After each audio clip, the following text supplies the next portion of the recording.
አንድ ታዳጊ ልጅ ማምለጫ በሌለው ሰፊ ውቅያኖስ መሃል ከተራበና ጨካኝ ግዙፍ ነብር ጋር በአንዲት ትንሽ ጀልባ ላይ ብቻውን ቀርቷል። አዎ፣ ትንሽዬ የተሳሳተ እርምጃ የነብሩ አሊያም የአደገኛው የውቅያኖስ ማዕበል እራት ሊያደርገው ይችላል። ቤተሰቦቹን በሙሉ በድንገተኛ አደጋ አጥቶ በዚህ አስፈሪ አውሬ ፊት ለፊት የተገተረው ይህ ወጣት እንዴት እዚህ ሊደርስ ቻለ? ይህስ አውሬ ለምን ወዲያውኑ አልቦጫጨቀውም?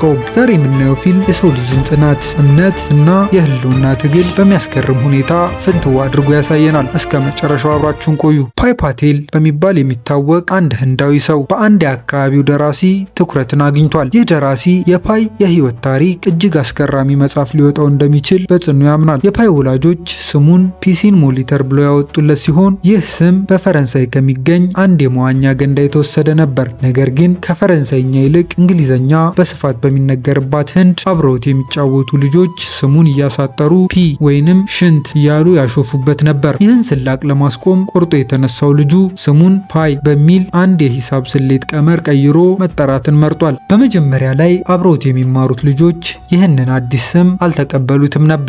ነገር ግን በ3.14 ጀምሮ መቼም የማያልቀውን የሂሳብ ቀመር ፓይ ቁጥሮች በተአምራዊ የማስታወስ ችሎታው በብላክቦርድ ላይ ጽፎ በማሳየት ሁሉንም ተማሪ ያስደምምና ፓይን የግል መጠሪያው አድርጎ ያውጃል። ከዛን ቀን ጀምሮ ፓይ ከጓደኞቹና ከመምህራኑ ዘንድ ትልቅ ክብርን በማግኘት የሁለተኛ ደረጃ ትምህርት ቤቱ ታዋቂ ጀግና ለመሆን በቃ። ፓይ የመጣው የሂንዱ እምነት ተከታይ ከሆነ ቤተሰብ ነው። አባቱ የእንስሳት መጠለያ ወይንም ዙ ሲያስተዳድር፣ እናቱ ደግሞ የእጽዋት ተመራማሪ ወይንም ቦታኒስት ነች። ገና በልጅነቱ እናቱ የሂንዱን እምነት ያስተዋወቀችው ቢሆንም በውስጡ ያሉትን አማልክት እንደ ልዕለ ኃያላን ወይንም ሱፐር ሂሮ አድርጎ ይቆጥራቸው ነበር። ብዙም ሳይቆይ ግን የካቶሊክና የእስልምና እምነቶችንም እኩል መከተል ጀመረ።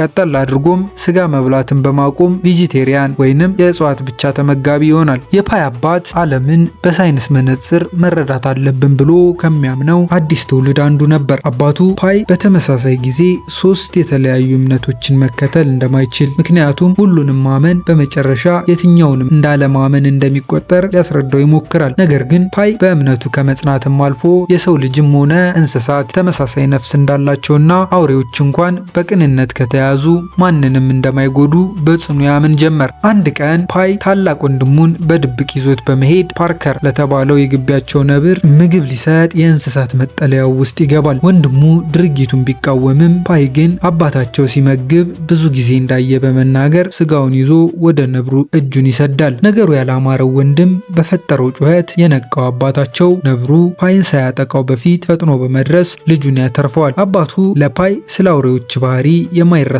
ትምህርትን ሊያስተምረው ስለፈለገ በቁጣ እንደገነፈለ አገልጋዩን አንዲት ፍየል ከነ ህይወቱ አምጥቶ ለነብሩ እንዲሰጠው ያዘዋል። ፍየሏ ከነ ነፍሷ የነብሩ ማደሪያ በር ላይ ታሰረች። ሁሉም የቤተሰብ አባል ለፍየሏ በማዘን ፍርሃትና ጉጉት ባዘለ ፊት መጠባበቅ ይጀምራሉ። በሩ ተከፈተ። ፓርከር ተስፈንጥሮ በመውጣት ፍየሏን በሰከንዶች ውስጥ በጫጭቆ ህይወት አልባ ያደርጋታል። ይህ ዘግናኝ ትዕይንት በፓይ አእምሮ ውስጥ ከባድ የስነ ልቦና ጠባሳ ጥሎበት ያለፈ ሲሆን የነበረውም እምነት ክፉኛ እንዲናጋ ምክንያት የሆነ ነበር። ፓይ እያደገ ሲመጣ የህይወትን ትርጉም ለመረዳት በማሰብ አብዛኛውን ትርፍ ሰዓቱን ልቦለዶችንና የፍልስፍና መጽሐፍትን በማንበብ ያሳልፍ ነበር። አንድ ቀን በሙዚቃ ትምህርት ቤታቸው ውስጥ አንዲት የባህል ውዝዋዜ ተጫዋች ወይም ዳንሰር ታጋጥመዋለች። በውዝዋዜዋ እንቅስቃሴዎች ክፉኛ የተማረከው ፓይ ሁሉንም እንቅስቃሴዎቿን በትኩረት ሲከታተል ቆይቷል። ነገር ግን አንድ ነገር ብቻ ግር አሰኝቶታል። ሁሉንም ውዝዋዜዎች በሚገባ የተረዳቸውና ትርጉም የሚሰጡ ቢሆኑም የአንደኛውን ውዝዋዜ ትርጉም ግን ሊረዳው አልቻለም ነበር። ለዛም ትርጉም ለማግኘት ዳንሰኛዋን ተከታትሎ ይደርስባታል። እሷም እንቅስቃሴዋን ሲኮርጅና ግራ ሲጋባ አይታ ፈገግ በማለት ትርጉሙ ጫካ ውስጥ የተደበቀች የሎተስ አበባ ማለት እንደሆነ ታስረዳዋለች። ከዚህ ክስተት በኋላ ፓይ ከዚች ልጅ ጋር ከልቡ በፍቅር ይወድቃል። ፓርከር የተባለውን ነብርም ለማሳየት ይዟት ወደ ፓርካቸው ይሄዳል። ነገር ግን አገሪቱ በገባችበት የኢኮኖሚ ቀውስ ምክንያት የአባቱ የእንስሳት መጠለያ ኪሳራ ውስጥ ስለገባ አባቱ እንስሳቱን በሙሉ በመርከብ ጭኖ ወደ ሰሜን አሜሪካ ወስዶ ለመሸጥ ይወስናል። በተጨማሪም ሙሉ ቤተሰቡ ወደ ካናዳ ተሰዶ በዚያ እንደሚኖር ያሳውቃል። ምንም እንኳን ፓይ ይህንን ሀሳብ አጥብቆ ቢቃወምም አባቱ ግን ውሳኔውን አልቀየረም። ጉዞ ከመጀመራቸው በፊት ፓይ ከፍቅረኛው ጋር የማይረሱ ጣፋጭ ጊዜያትን ያሳልፋል። እሷም በመለያያቸው ሰዓት ቀይ የእጅ አምባር ታስርለታለች። ከብዙ ዓመታት በኋላ ፓይ ስለዚህ ጊዜ ሲያስብ በልቡ ውስጥ ከፍተኛ መሸበር ይፈጠርበት ነበር። ምንም አማራጭ ያልነበረው ፓይ ወደ ካናዳ የሚያደርሳቸውን ባህር አቋራጭ መርከብ ከቤተሰቦቹ ጋር ይሳፈራል። መርከቡ ውስጥ በእራት ሰዓታቸው ላይ እናቱ ከስጋ ነፃ የሆነ ምግብ ብትጠይቅም ትዕቢተኛው ምግብ አብሳይ ግን የምትለውን አንድም ቃል ያልሰማ በመምሰል ስጋ የያዘ ምግብ ሳህኗ ላይ ያስቀምጣል። እናት በምርጫዋ ብትጸናም ምግብ አብሳዩ ግን እምቢ አለ። በዚህ የሰውየው መጥፎ ባህሪ የተበሳጨው የፓይ አባት ከምግብ አብሳዩ ጋር ጸብ ይገጥማል። ከጥቂት ጊዜ በኋላ የፓይ ቤተሰብ በቀረበላቸው ምግብ አዝነው ሳለ አንድ የቡድሂስት እምነት ተከታይ የሆነ መርከበኛ የስጋው መረቅ እንደ ስጋ ስለማይቆጠር እንዲበሉት ይነግራቸዋል። በልጁ አቀራረብ ደስተኛ ቢሆንም ፓይ የቀረበውን ምግብ ለመብላት ግን ፈቃደኛ አልሆነም ነበር። መርከቧ ጉዞዋን ቀጥላ ማሪያና ትሬንች ወደ ተባለው ጥልቅ የባህር ክፍል ደርሳለች። ማዕበሉ ከባድና አስፈሪ የማናወጥ አቅም ያለው ነበር። በከባዱ ማዕበል የተነሳ ግዙፍ የባህር ሞገዶች የመርከቧን ወለል በኃይል ያናውጡት ጀምረዋል። ከእንቅልፉ የነቃው ፓይ የተፈጠረው ኩነት ከፍተኛ ጉጉት ስለፈጠረበት ወንድሙን ቀስቅሶ ወደ ውጭ በመውጣት የሚፈጠረውን ነገር እንዲያዩ ቢለምነውም ወንድሙ ግን እንቅልፉን በመምረጥ አልወጣም ይለዋል። ብቻውን ወደ መርከቧ ወለል ይወጣል። የፓይ ጉጉትና የማዕበሉን አስፈሪ ጓጓታ ለመታደም መመኘት ብዙ አልቆየም ነበር። የባህሩ ውሃ ወደ መርከቧ የውስጥ ክፍሎች መግባት ጀመረ። መርከቧ መስጠም ጀምራለች። በድንጋጤ ፍርሃትና ጭንቀት ተሞልቶ ቤተሰቦቹን ለማዳን ወደ መኝታ ክፍሎቹ ተመልሶ ቢሮጥም የቤተሰቦቹ የመኝታ ክፍል ግን ሙሉ በሙሉ በውሃ ተጥለቅልቆ ያገኘዋል። ምንም ማድረግ ያልቻለው ፓይ እርዳታ ለመጠየቅ በፍርሃት እየተንቀጠቀጠ ወደ ላይኛው የመርከቧ ክፍል ተመልሶ ይወጣል። በዚህን ጊዜ ምግብ አብሳዩና ጥቂት መርከበኞች የነፍስ አድን ጀልባዋን ለመፍታት እየታገሉ ነበር። በተፈጠረው ከፍተኛ ትርምስ ውስጥ ፓይ ተገፍቶ ጀልባዋ ላይ ይወድቃል። ልክ በዛች ቅጽበት አንድ የሜዳ አህያ ተስፈንጥሮ ጀልባዋ ላይ ሲዘል ጀልባዋን አስሮ የያዛት ገመድ ይበጠሳል። የነፍስ አድን ጀልባዋም ማዕበሉ በሚገፋት አቅጣጫ እየተንሳፈፈች ርቃ ትሄዳለች። ፓይ የሰመጠች ያለችውን ግዙፍ የጭነት መርከብ እያየ በታላቅ ጭንቀት ድምፁን ከፍ አድርጎ እየጮኸ ቢያፏጭም ከማዕበሉ ውጭ ሊሰማው የቻለ ሌላ አካል ግን አላገኘም ነበር። በድንገት አንድ አካል ወደ እሱ እየዋኘ ሲመጣ ያያል። ሊያድነው ቸኩሎ ሲጠጋ ግን ያ አስፈሪ ነብር ፓርከር ሆኖ ያገኘዋል። በነብሩ መምጣት ክፉኛ የተደናገጠው ፓይ ወደ ባህሩ ውስጥ ዘሎ ይገባል። ነገር ግን መርከቧ ሙሉ በሙሉ መስጠሟን ሲያይ ወደ ጀልባዋ ከመመለስ ውጭ ሌላ አማራጭ እንደሌለው ይገነዘባል። ነብሩ እንዳያገኘው ሲል በጀልባዋ ጫፍ ላይ በሚገኘው ምሰሶ ላይ ተንጠልጥሎ ለቤተሰቦቹ መሪር እንባውን ማፍሰስ ጀመረ።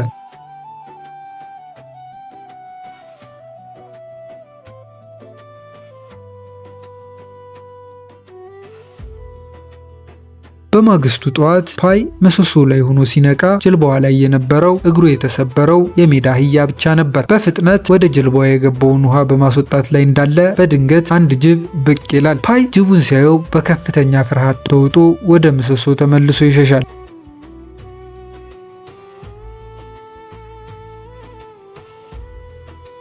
በዚህ መሃል በክምር ሙዝ ላይ ተንጠልጥላ አንዲት እናት ጉሬላ ደግሞ ወደ ጀልባዋ ስትጠጋ ያስተውላል። ፓይ ጉሬላዋን ጎትቶ ወደ ጀልባዋ ካስገባት በኋላ ልጆቿ የት እንዳሉ ይጠይቃታል። ጉሬላዋም በሐዘን ተውጣ ወደ ባህሩ ትመለከታለች።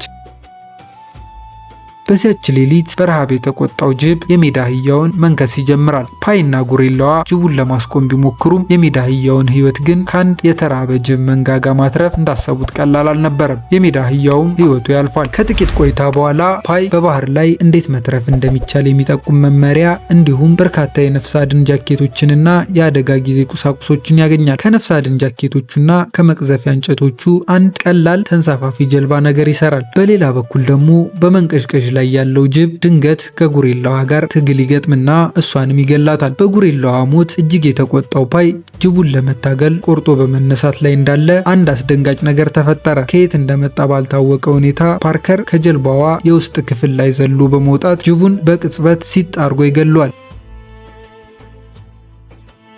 ይህንን ያየው ፓይ በከፍተኛ ፍርሃት ጀልባዋን ለቆ ወደ ሰራው ተንሳፋፊ መደብ ይሸሻል።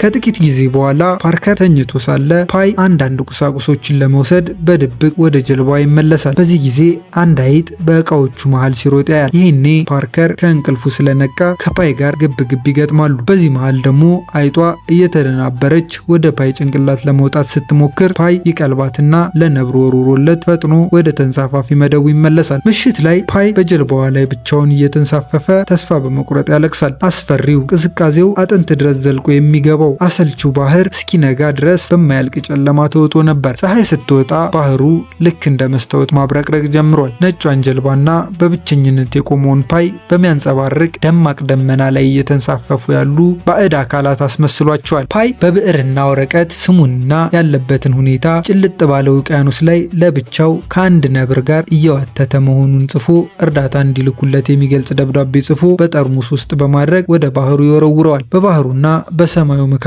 ቆሞ አምላኩን መንገድ እንዲያሳየው በጸሎት ተማጸነ። ከዚያ በኋላ የባህር ላይ የህልውና መመሪያውን በማጥናት በርካታ የመትረፊያ ዘዴዎችን መቅሰም ይጀምራል። በመመሪያው ላይ የተሰጠውን ዘዴ በመጠቀም ጀልባዋን በኃይል በማንገጫገጭ ፓይ በነብሩ ፓርከር ላይ የባህር ላይ ህመም ወይም ሲሲክነስ እንዲሰማው ያደርጋል። ይህም ሁኔታ ነብሩን ሲያዳክምለት በሁለቱ መካከል ድንበር በመፍጠር ተስማምተው በጀልባዋ ላይ እንዲቀጥሉ ለነብሩ ለማስረዳት ጊዜን እንደሚገዛለት አስበው ነበር። መጀመሪያ ላይ ፓይ ሽንቱን በመሽናት ድንበር ለማበጀት ቢሞክርም ፓርከር ግን ንቀት በሚመስል ሁኔታ የፓይ ፊት ላይ ሽንቱን ይረጫል። በጊዜ ሂደት ፓርከር እየራበው ነው። በማንኛውም ሰዓት ዋኝቶ በመምጣት ፓይን ሊበላው ይችላል። ስለዚህ ፓይ እሱን ለመመገብ ሲል አሳ ማጥመድ መማር ግዴታ ይሆንበታል። ፓርከር በረሃብ ጥውልግ እንዳለ የባህሩን አሳዎች ለማደን ወደ ባህሩ ውስጥ ዘሎ ቢገባም ምንም አይነት ምግብ ማግኘት አልቻለም። ፓርከር ወደ እሱ ሲጠጋ ያየው ፓይ ደግሞ በፍርሃት ወደ ነፍስ አድን ጀልባዋ በፍጥነት ይሸሻል። በሌላ በኩል ፓርከር ባህሩ ውስጥ እንዳለ ወደ ነፍስ አድን ጀልባዋ ለመውጣት ቢሞክርም ሚያዝ የሚጨበጥ በማጣቱ ወደ ላይ ለመውጣት ይሳነዋል። ጀልባዋን መውጣት አቃተው። መጀመሪያ ላይ ፓይ ነብሩን እዛው በመተው ለሞት ከሰጠው በኋላ ከስጋት ነፃ የሆነ ጉዞ ለማድረግ አስቦ የነበረ ቢሆንም ነብሩ ሲሞት ለማየት ግን ልቡ አልፈቀደለትም። ስለዚህ ወደ ጀልባዋ እንዲወጣ የጀልባዋ ወለል ላይ የነበረውን ርብራብ በማንሳት እንደ መሰላል አድርጎ በማዘጋጀት ነብሩ ወደ ላይ እንዲወጣ አግዞት እሱ ደግሞ ወደ ቀድሞ መደቡ ይመለሳል።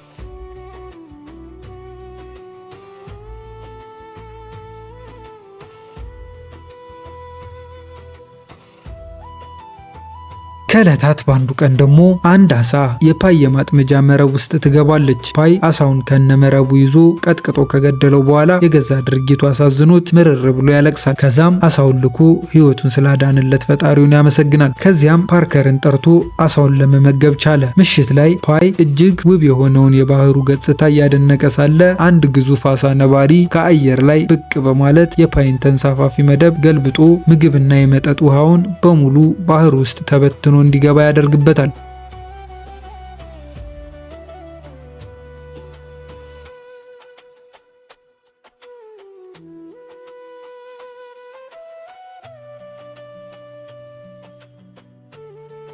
ከዛም ፓይ በምግብ እጥረት ክፉኛ በተጨነቀበት ሰዓት እጅግ ብዙ በራሪ አሳ መንጋዎች እየበረሩ በማለፍ ላይ እንዳሉ ወደ ጀልባው በመግባት የምግብ ችግራቸውን ይፈቱላቸዋል። በዚህ ጊዜ ፓይ ከፓርከር አፍ ላይ ትልቅ አሳ ነጥቆ በመውሰድ ለመጀመሪያ ጊዜ የአሳ ስጋ በጥሬው በላ። አሁን በጀልባዋና በተንሳፋፊው መደብ መካከል መመላለሱ አደገኛ እንደሆነ የተገነዘበው ፓይ በጀግንነት በነብሩ ላይ ጦርነት አውጆ በጥበብና በድፍረት ነብሩ ጋር ለመግባባት የሚያስችለውን ቋንቋ ያሰለጥነዋል። ከዚህም በኋላ መርከቧ ላይ ከነብሩ ጋር ሰላም መፍጠር ብቻ ሳይሆን የራሱን ቦታ ማረጋገጥ ቻለ። በዚህ ወደማይታወቀው ዓለም በሚደረገው ጉዞ ፓይ እንዴት መትረፍና መላመድ እንደሚችል በየዕለቱ አዳዲስ ነገሮችን መማር ቻለ። የጉዞውን ማስታወሻ ወይንም ዲያሪ ሲጽፍ ያለ ነብሩ አጋርነት መኖር ካለመቻል አልፎ እስካሁን መቆየት እንደማይችል የነብሩ ፍርሃት ምንጊዜም ንቁ ሆኖ ራሱን እንዲጠብቅ እንዳደረገው ይከትባል። ከዚህም በላይ ደግሞ የፓርከርን ሕልውና ለማቆየት የሚያደርገው ጥረት በዚህ ተስፋ በሌለው ሁኔታ እንኳን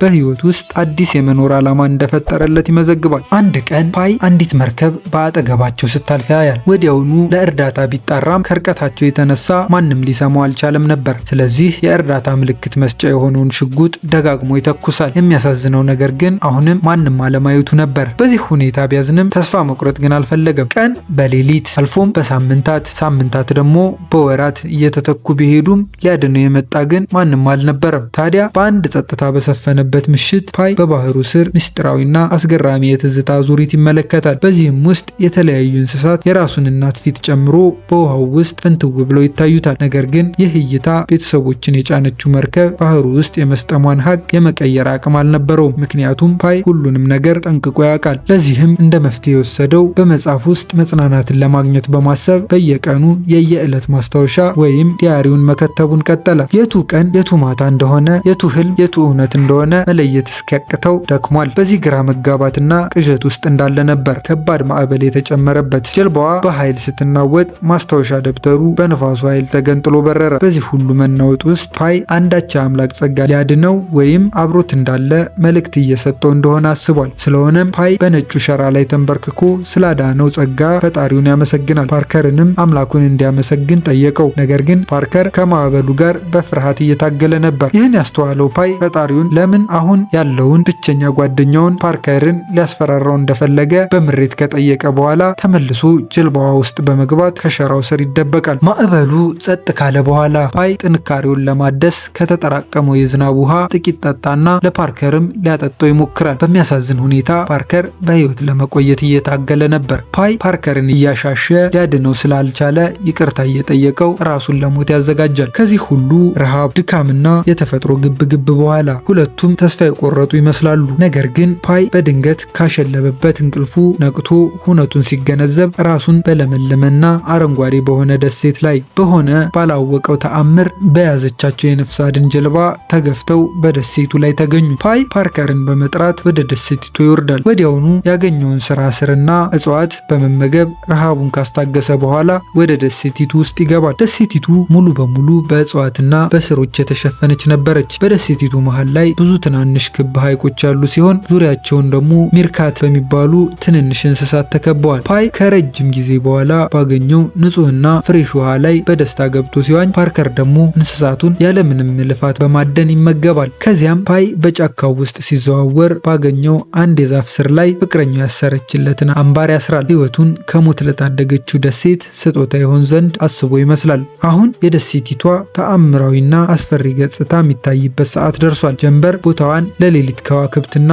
ሰማይ አስረክባ ወደ ቤቷ ከትማለች። እንስሳቱ በሙሉ አንዳች ባዕድ ነገር እንዳዩ ሁሉ ተጣድፈው ወደ ዛፎች ላይ ይወጣሉ። በሁኔታው የተደናገጠው ፓይም በፍርሃት ተውጦ አስቀድሞ በዛፎቹ መሃል ላይ ወደ ሰራው ማረፊያ በመሄድ ለመተኛት ሲዘጋጅ፣ ፓርከር በበኩሉ እየሮጠ በመሄድ ወደ ጀልባዋ ይመለሳል። ማታ ላይ ፓይ በቀን ሲዋኝበት የነበረው ሐይቅ ሲያበራና በአንዳች ምትሃታዊ ኃይል በውስጡ ያሉትን አሳዎችና ማንኛውም ህይወት ያለው ነገር እንደ ጨው ሲያሟሟ በመደነቅ አስተዋለ። በዚህች ቅጽበት ነበር ደሴቲቱ ትልቅ የተጋደመች የሴት አካል መምሰል የጀመረችው። በመቀጠልም ፓይ ህንድ ውስጥ ትቷት በመጣት ፍቅረኛው በዳንስ የተገለጸችውን የሎተስ አበባ በምትመስል ተክል ውስጥ የሰው ጥርስ ቅሪት ያገኛል። ሁኔታውን ሲያጤን ለካንስ ቦታው ሰው በላ ደሴት ሆኖ የሐይቁ ውሃ በቀን ንጹህና ተፈጥሯዊ ይዘት ያለው ሲሆን በማታ ግን ወደ አሲድነት ተቀይሮ በውስጡ ያሉትን ህይወት ያላቸውን ነገሮች በሙሉ አሟምቶ የሚያጠፋ ነበር። ያገኘውም ጥርስ ምናልባት ቀደም ብሎ ወደ ደሴቲቱ መጥቶ ብቻውን በደሴቲቱ ተበልቶ የሞተ ሰው ሊሆን እንደሚችል ይገምታል። ፓይ እንደዚሁ ሰው ተረስቶና ብቸኛ ሆኖ መሞት አልፈለገም። ሞት እንኳን ቢሆን ወደ ሰለጠነው ዓለም ሂዶ ካልሆነም ለመሄድ በመሞከር ላይ እንዳለ እንዲሆን አጥብቆ ተመኘ።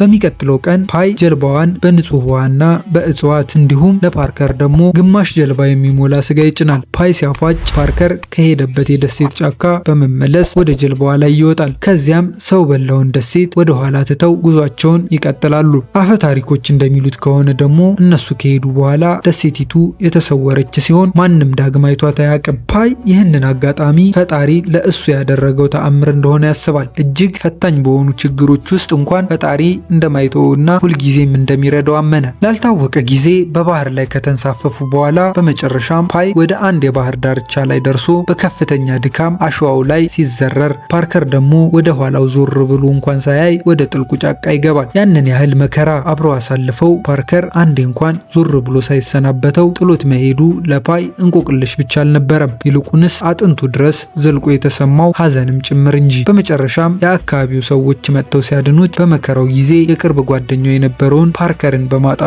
ድምፁን ከፍ አድርጎ በመጮህ መሪር ለቅሶን አለቀሰ። የመርከቧን መስመጥ ምክንያት ለማጣራት የመርከብ ኩባንያው መርማሪዎች በህይወት የተረፈውን ፓይ ለማግኘት መጥተዋል። ፓይ የደረሰበትን ታሪክ በሙሉ ቢነግራቸውም ይህንን ተረት የመሰለ ታሪክ ሊያምኑት አልቻሉም። ስለዚህ ፓይ ሌላ የራሱን ታሪክ በመፍጠር ነገራቸው። ከሰመጠችው መርከብ 4 ሰዎች ተርፈው እንደነበር፣ እነሱም ፓይ፣ እናቱ፣ ምግብ አብሳዩና የቡድሂስት አማኙ መርከበኛ ነበሩ። መርከበኛው ወደ ጀልባዋ ሲዘል እግሩ እንደተሰበረና ምግብ አብሳዩ ደግሞ ህይወቱን ለማትረፍ በሚል እግሩን ቆርጦ ቢያወጣውም መርከበኛው ግን ከመሞት አለመዳኑን ይናገራል። ምግብ አብሳዩ በህይወት ለመቆየት ተጨማሪ ምግብ ያስፈልገናል በሚል ሰበብ የሞተውን መርከበኛ አስከሬን አሳ ማጥመጃ አድርጎ ስለመጠቀሙም ይናገራል። ይህን ያወቀችው እናት ደግሞ በከፍተኛ ንዴት ምግብ አብሳዩን ስትጋፈጠው እሱ ግን ጭካኔ በተሞላበት ሁኔታ የመርከበኛውን አስከሬን እንደበላው ይተርክላቸዋል። ከአንድ ሳምንት በኋላ ፓይ ሳያስበው አንዲት ኤሊን በማስመለጡ በምግብ አብሳዩ ክፉኛ እንደተደበደበ ፓይን ለመከላከል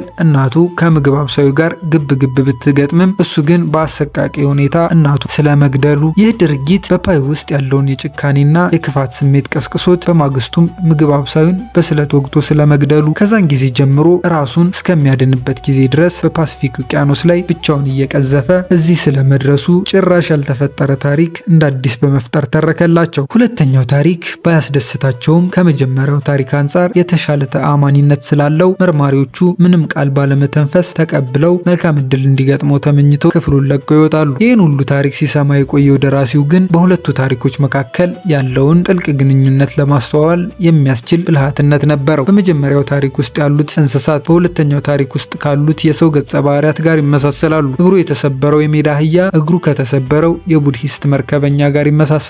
ጅቡ ጨካኙን ምግብ አብሳይ ይወክላል። እናት ጎሬላዋ የፓይን እናት ትወክላለች።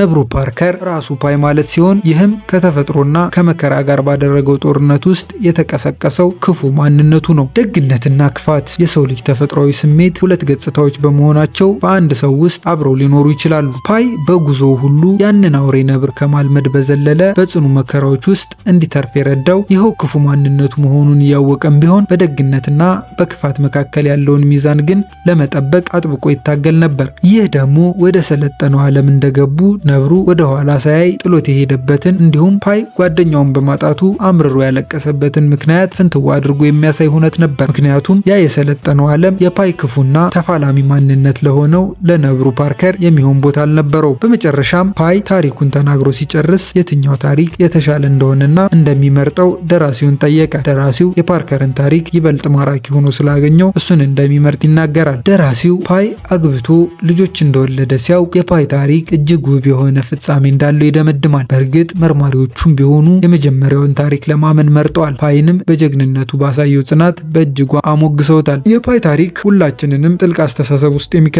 ነው። እናንተስ ብትሆኑ የትኛውን ታሪክ ታምኑ ነበር? እንስሳቱ ያሉበትን ተስፋና እምነት የሞላበትን የመጀመሪያውን ታሪክ ወይስ የሰው ልጅ የህልውና ትግል ምን ያህል ጨካኝ ሊሆን እንደሚችል የሚያሳየውን አሰቃቂውንና አሳዛኙን ሁለተኛውን ታሪክ? በሰው ልጅ ውስጥ ያለው ደግነት ያሸንፋል ወይስ ክፋት? ሀሳባችሁን በኮሜንት መስጫው ላይ አስቀምጡልኝ። ፊልሙን ከወደዳችሁት በታማኝነት ላይክ፣ ሰብስክራይብ እና ሼር በማድረግ የቻናሉ ቤተሰብ ይሁኑ።